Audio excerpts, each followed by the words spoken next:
We're here this beautiful July morning at the home of David King, who is a 13-year resident of Trilogy, and he's going to add something to our core of trail videos. Our community has trails that are useful in lots of ways, not just enjoying the flora and fauna, but also in preparation for other physical activities. So this morning we're going to walk a section of the trail that I think is particularly good for getting yourself in shape for the summer activities and dealing with your grandkids. So we'll start here about a half a block from my house and go down 243rd to the trails.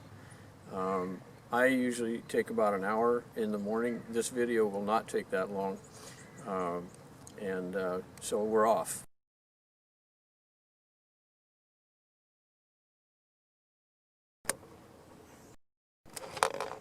This morning we're going to be walking the Palisades Trail here, and then also the parallel portion of the Adair Creek Trail, which is here.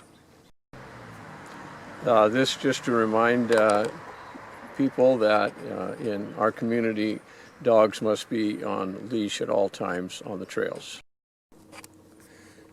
So we're starting up the Adair Creek Trail now, and we of course have to stop for this small distraction of the ripe and excellent thimbleberries. This Adair Creek Trail in this section has already been pruned back twice this year, and you can see how fast, especially the blackberries, try to intrude into the open space above the trail. This is a great time of year to be observing the fireweed, which puts on a wonderful color show. Because there's so few stairs in the Trilogy trails, especially for bikers, the committee thought it was important to give people a little bit of a warning that the stairs are coming up. Three more things to note about the trail. First is these safety handrails that were installed by the Forest Committee. Lovely clear green wood. The stairs themselves have non-slip treads on them, and you'll notice that several of the treads are missing.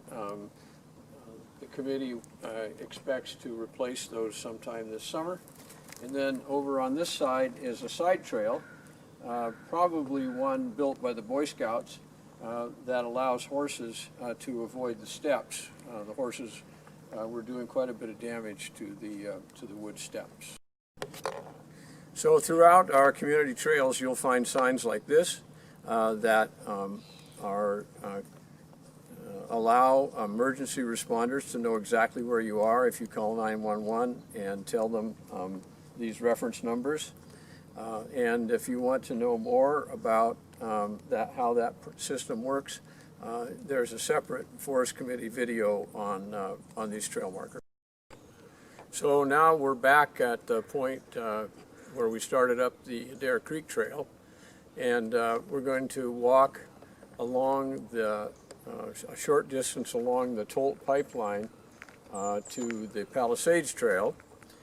The Tolt this section is underneath this section is the Tolt pipeline, which is a significant source of water for the city of Seattle, and the Forest Stewardship Committee mows this a couple times a year in order to enhance its value as a fire break. The split log benches that you'll find throughout our community trail system were acquired and installed by the Forest Stewardship Committee.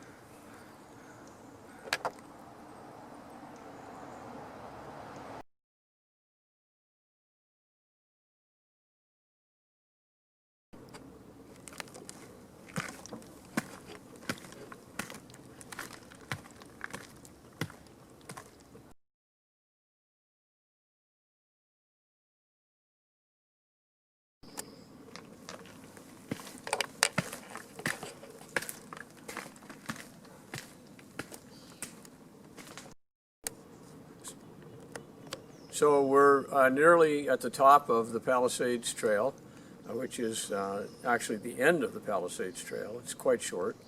And this, again, to remind you to be aware of these locational signs in case you have any kind of a health issue.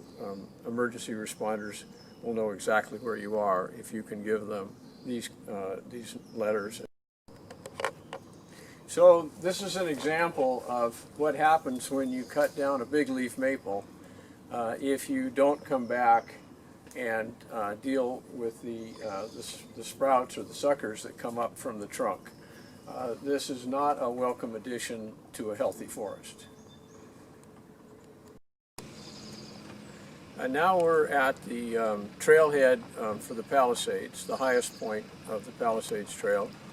And you see in the background the Central Cascade Mountains, and then what you can't see in the foreground is Duval and the Snoqualmie River.